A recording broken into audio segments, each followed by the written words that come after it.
Hello students. अब हम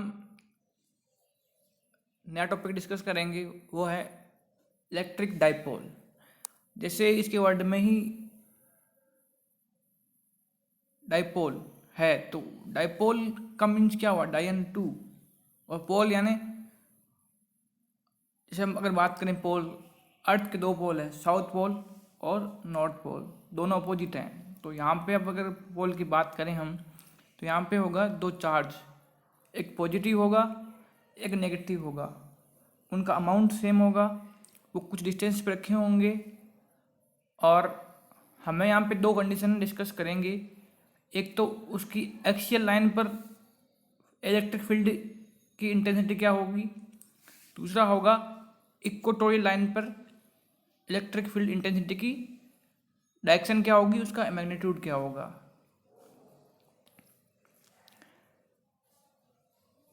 electric dipole is a pair of equal and opposite charges separated by a very small distance. The electric field produced by a dipole is known as dipole field. जो electric field dipole की वजह से produce होता है उसे हम बोलते हैं dipole field. Electric dipole is a vector quantity used to measure the strength of an electric dipole. यहाँ पे एक टर्म आएगा इलेक्ट्रिक डाइपोल मोमेंट, और ये इलेक्ट्रिक डाइपोल मोमेंट क्या होता है आगे डिस्कस करेंगे।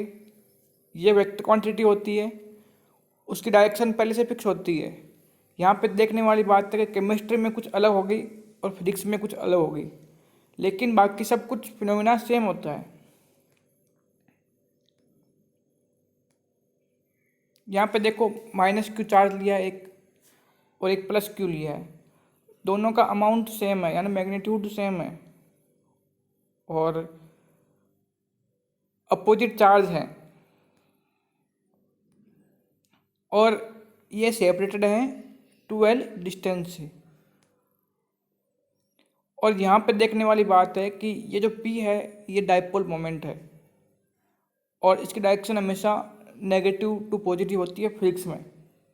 केमिस्ट्री में मेरे हिसाब से पॉजिटिव टू नेगेटिव होती है, लेकिन यहाँ पे अगर बात करें हम फिजिक्स की तो यहाँ पे हम नेगेटिव टू पॉजिटिव लेंगे। किससे लेंगे? Negative to positive. अब इसका फॉर्मूला अगर हम देखें डाइपोल मोमेंट का, तो ये होता है P, इसको डिनोट करते हैं हम P से। P वेक्टर, वेक्टर क्यों है? क्योंकि वेक्टर क्वांटिटी है, इसलिए इस पर लगाया है वेक्टर का साइन लगाया है।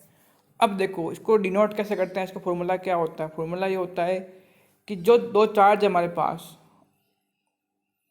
उनके हमें अमाउंट से मतलब होता है। दो charge minus Q plus Q है, उनका अमाउंट सेम है, तो अमाउंट चाहे किसी का भी लो कोई फर्क नहीं पड़ेगा।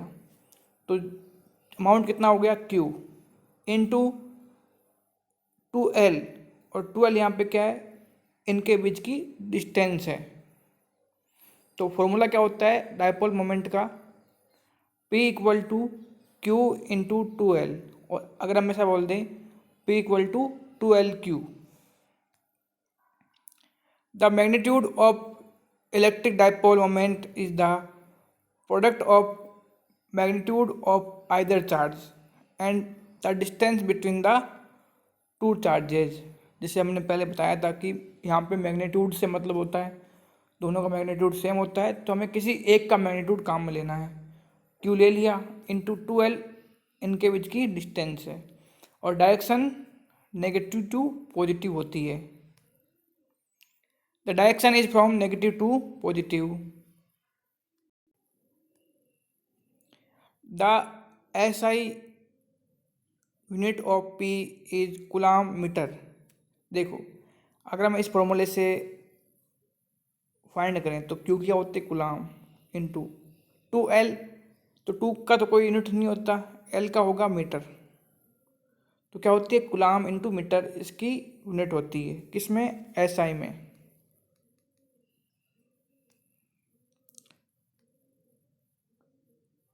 यहाँ पे नोट करने वाली बात यह है कि an ideal dipole is the dipole in which the charges become larger and larger and the separation become smaller and smaller.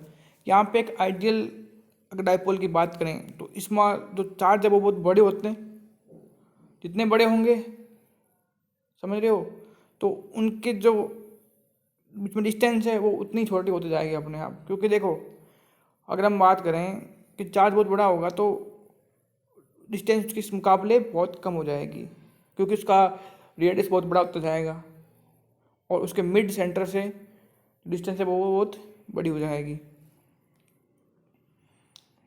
अब यहाँ पे इम्पोर्टेंट है बोर्ड के हिसाब से, और इस पे से क्वेश्चन खूब आते हैं, न्यूमेरिकल भी खूब आते हैं, तो ये थोड़ा सा इस टॉपिक को बहुत अच्छे से क्लियर कर लेना। आप डेरिवेशन भी इसका ढंग से समझ लेना, क्योंकि ये बहुत इंपॉर्टेंट टॉपिक है। इसमें से क्वेश्चन आता है, चाहे न्यूमेरिकल हो चाहे थ्योरेटिकल पार्ट हो। तो हम यहाँ पे दो केस डिस्कस करेंगे। पहला होगा at a point on axial line, किसी एक्सियल लाइन पे कोई पॉइंट होगा, उस पर इलेक्ट्रिक फील्ड क्या होगा। दूसरा होगा इक्वेटोरियल लाइन, वो होती कौन सी लाइन है हम डिस्कस कर लेंगे अभी थोड़ी देर बाद में। ये डाइपोल होगी, डायरेक्शन डाइपोल मोमेंट की नेगेटिव टू पॉजिटिव होती है। हमने नाम दे दिया ए चार्ज और बी चार्ज, और इसका मिड पॉइंट क्या है, ओ। अगर हम इसको 2L करते हैं, यहाँ से यहाँ डिस्टेंस अगर 2L करते हैं हम, तो हाफ कितनी होगी, L और L होगी। तो ये L जो दिखाया गया है ये क्या है, ये हाफ डायरेक्शन है, हाफ डिस्टेंस है। अब देखो ये जो लाइन है, ये लाइन है ना, ये होती है उसकी एक्सियल लाइन। इस पे कोई पॉइंट होगा P, हमने यहाँ पे ये P पॉइंट यहाँ पे अज्यूम कर लिया है। आप चाहे इस साइड करो चाहे उस साइड करो, चाहे लेफ्ट साइड करो चाहे राइट साइड करो, डेरिवेशन में कोई चेंज नहीं आता, वो का आएगा। तो यहाँ पे देखने वाली बात है कि हमने P पॉइंट अज्यूम कर लिया है एक्सियल लाइन पे। ये एक्स है ना, कौन सा, ए बी एक्स बोल दो, इस पे कोई पॉइंट हमने अज्यूम कर लिया है P। और हमने यहाँ पे माना है कि जो P पॉइंट है वो मिड पॉइंट से x डिस्टेंस पे, यानी ये डिस्टेंस है कितनी है, यहाँ से यहाँ तक की कितनी है, वो x है।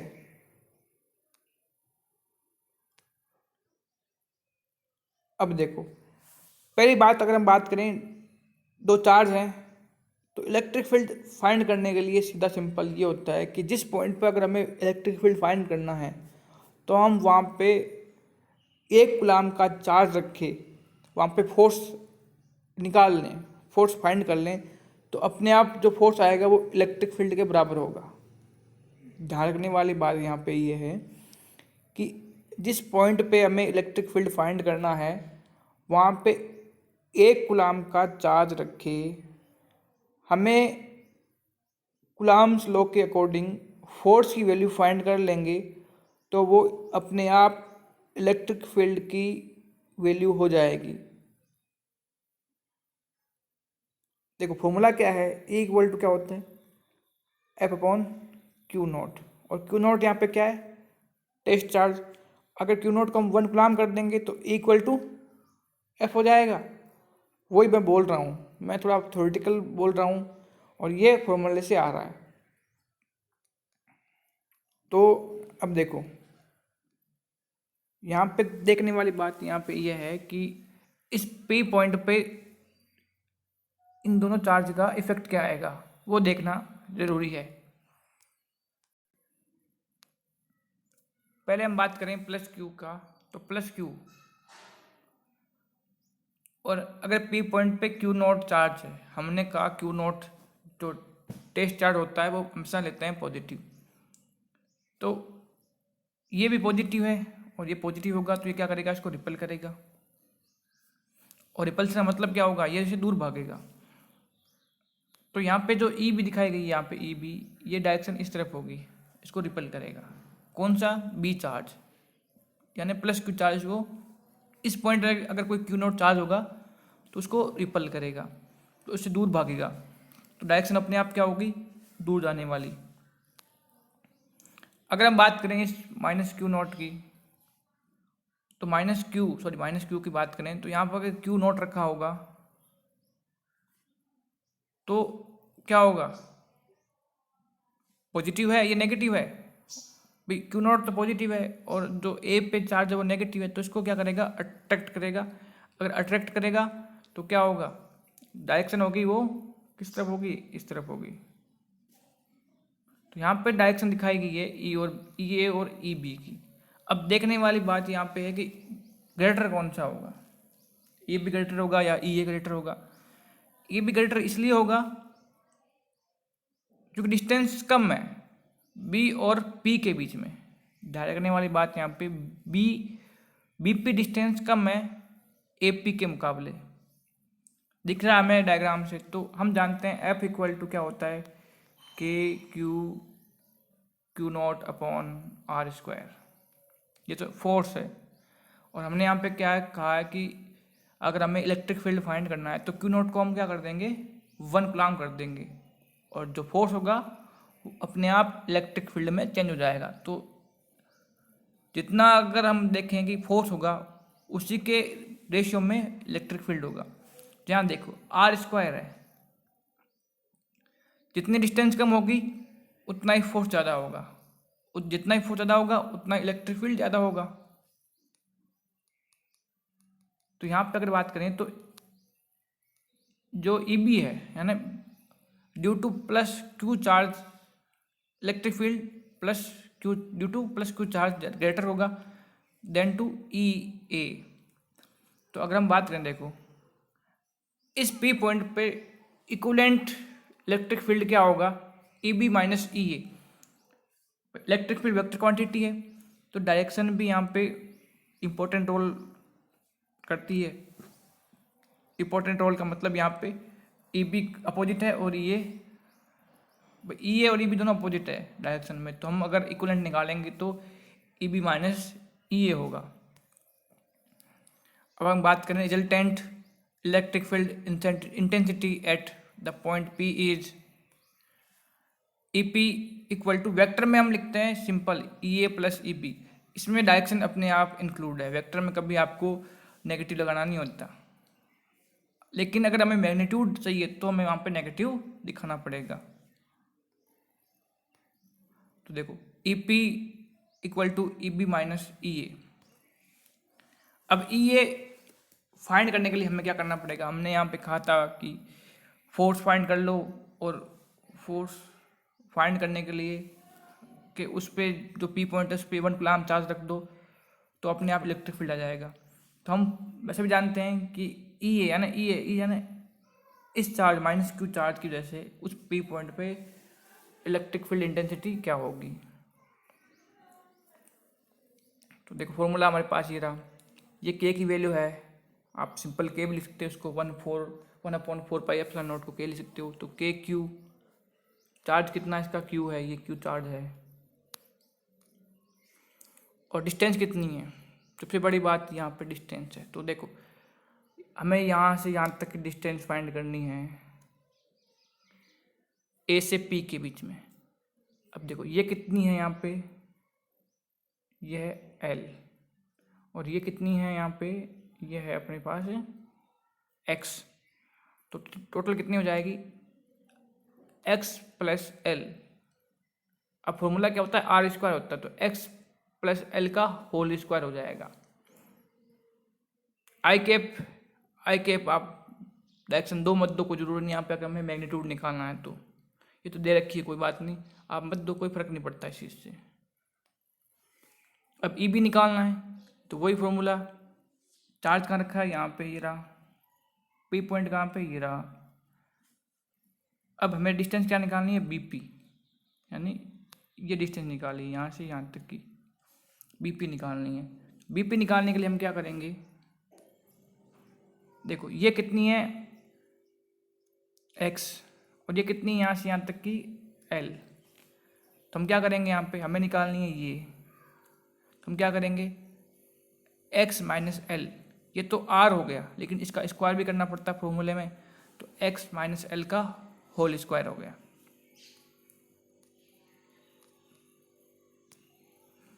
अब हमें यहाँ पे वैल्यू पुट कर देनी है।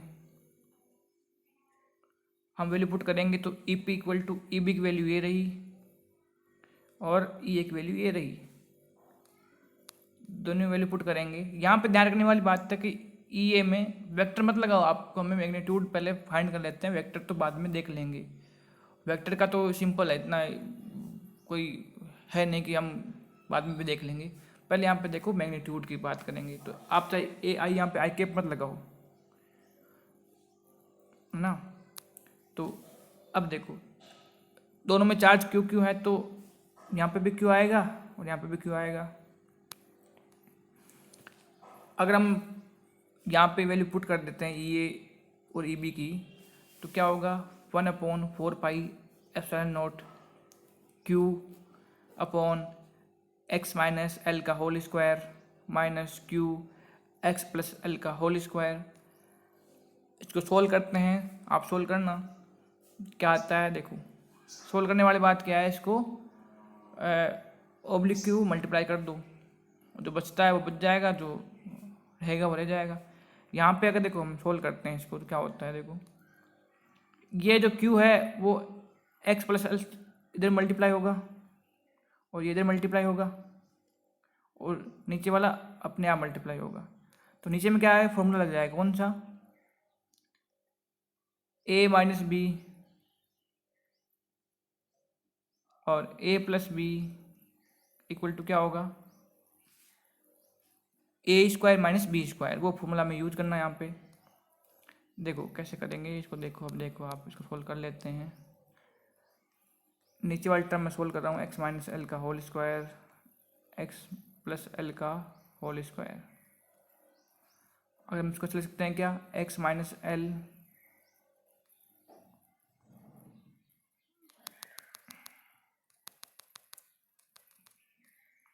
देखो एक्स माइनस एल का होल स्क्वायर और एक्स प्लस एल का whole square.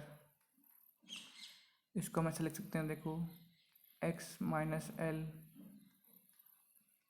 X plus L का होल स्क्वायर। तो इसका ये कर ब्रैकेट लगा के होल स्क्वायर लिख सकते हैं। वापस पावर अगर होगी तो मल्टीप्लाई हो जाएगी। अब यहाँ पे ये ए माइनस बी और इंटू ए प्लस बी क्या होगा, ए स्क्वायर माइनस बी स्क्वायर। और यहाँ पे ए क्या है, एक्स है, और बी क्या है, एल। तो टोटल क्या होगा, x square minus l square का ऊपर भी होल स्क्वायर आएगा ब्रैकेट में भी। तो ये जो अब आप सोल्व करोगे, अगर सोल्व करना नहीं आए तो मैं इसका सोल्व करके आपको इमेज सेंड कर दूंगा। आप ट्राई करना एक बार, क्योंकि तो ऐसा ट्राई करोगे तो आपके भी दिमाग में चीज़ें रहेगी। तो ये आती है टर्म सोल्व करने पर। इसको आगे हम अगर सोल्व करते हैं तो क्या आता है, देखो देखो और Q इंटू 12 हमने यहाँ पे एक टर्म यूज की थी, इलेक्ट्रिक डाइपोल। तो 2 इंटू 2 ब्रैकेट Q इंटू 12 ये क्या हो गया, P। तो यहाँ पे हमने रख दिया वैल्यू, किसी रख दी यहाँ पे P की। तो फॉर्मूला क्या बन गया, E P equal to 1/4πε0 2p x upon x square minus l square का होल स्क्वायर। अब डायरेक्शन इंपॉर्टेंट, डायरेक्शन किस तरफ होगी, जो बड़ा हो गया ना, यहाँ बड़ा कौन सा है, ई भी बड़ा है, तो ई बी ग्रेटर होगा। और जिस तरफ ई बी होगा मतलब डायरेक्शन ई बी किस तरफ है, इस तरफ है, तो रिजल्टेंट होगा उसकी डायरेक्शन किस तरफ होगी, जिस तरफ ई बी की है ना, इस तरफ होगी, यानी आई कैप, पॉजिटिव आई कैप। जानते हो ना आई कैप क्या होता है, आई कैप होता है कि पॉजिटिव एक्स एक्सिस में लिया गया कोई यूनिट वेक्टर होता है, तो डायरेक्शन किस तरफ है, राइट हैंड साइड में, और राइट हैंड साइड में पॉजिटिव एक्सिस होता है, तो आई कैप भी पॉजिटिव आएगा। तो डायरेक्शन कैसी होगी, पॉजिटिव आई कैप। यहाँ पे आई कैप लगाने का मतलब क्या हुआ है कि पॉजिटिव एक्सिस में। अब देखो यहाँ पे एक कंडीशन यहाँ पे देखनी है हमें कि L very less than two x।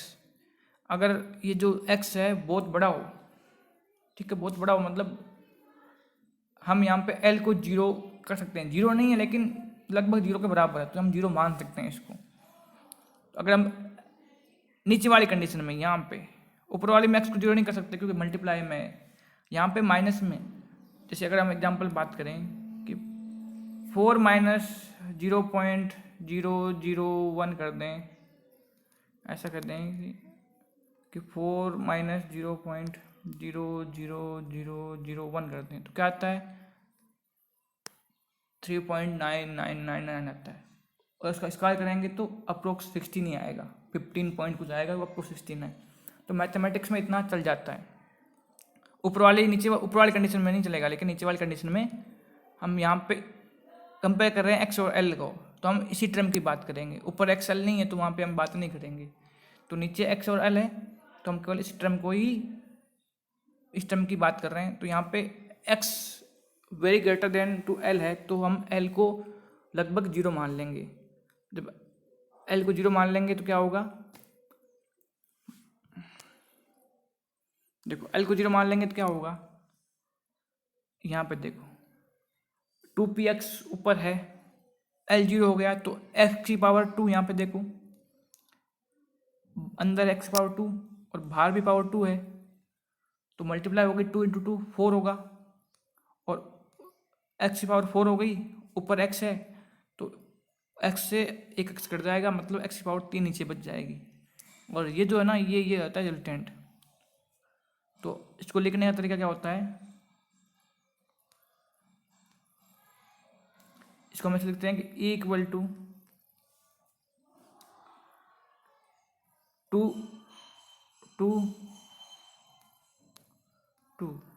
1/4 pi epsilon naught को लिखते हैं हम के P अपॉन एक्स की पावर 3, तो 2kp एक्स की पावर 3।